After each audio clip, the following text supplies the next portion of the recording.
What is up, guys? Rick Kackis here. Thank you so much for stopping by, and today we've got some new information on the upcoming fall expansion hitting Destiny 2 Shadowkeep, and so let's get started. Now, this information is coming from a Polygon article where they interviewed Mark Noseworthy and Luke Smith, two of the leads at Bungie, so this isn't a rumor or anything, this is official information. And that information has to do with finishing moves. Now, finishing moves is something Bungie talked about that is coming to Destiny 2 with Shadowkeep. And in the background, you're going to see some of the gameplay of finishing moves from the officially released Vidoc about Shadowkeep. Now, when I first heard about finishing moves, I was a little bit skeptical. My worry was that they wouldn't impact gameplay really in any way, except for potentially be detrimental. You're trying to secure an objective, you're trying to do something in the menagerie, and your teammate is off finishing moving an acolyte, and that really wasn't necessary whatsoever. And frankly, I thought, well, this is just something else Bungie is going to try to sell us through Eververse. My hope was that finishing moves would actually impact gameplay rather than just be a gimmick. Thankfully, my hopes have seemed to come true with this new information coming to light.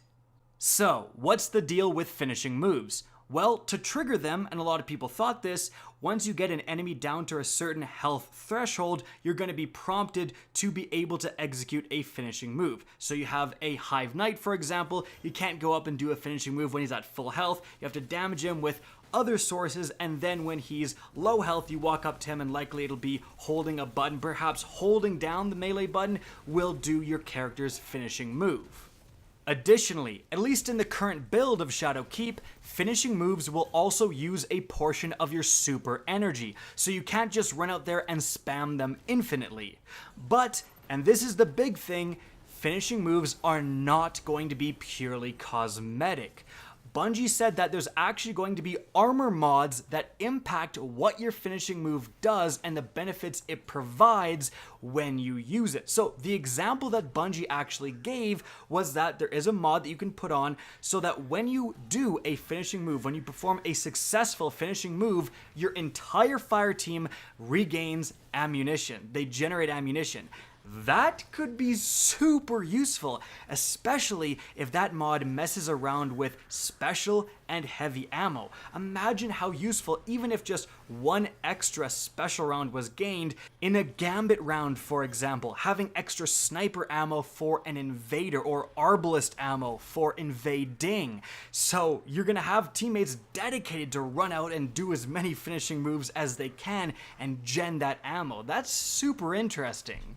And also importantly, what mod you put on that's going to affect your finishing move won't affect how it looks, and how it looks won't affect your gameplay results. So they are going to be selling finishing moves through Eververse, and likely you're going to be able to spend either real money, silver, or bright dust. And Bungie did say that not all finishing moves are locked behind Eververse. Obviously, you're going to unlock that beginning finishing move for your class with Shadowkeep, so everyone's going to have access to finishing moves. You buy additional ones through Eververse, and also, again, they did say that you could earn certain finishing moves through gameplay challenges. For example, there might be specific raid finishing moves that you get from like the final encounter.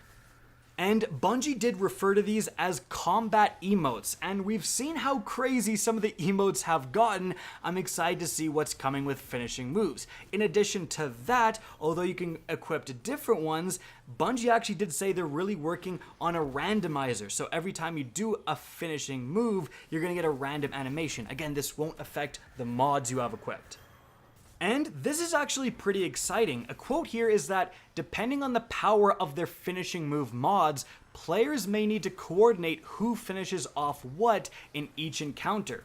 Assessing the risk reward for executing a finishing move in a difficult boss fight adds a new layer for players to consider. That is perfect. That's exactly what I wanted. I'm very glad to hear it's being implemented this way, and I'm glad to hear that it will affect gameplay and it's not a gimmick.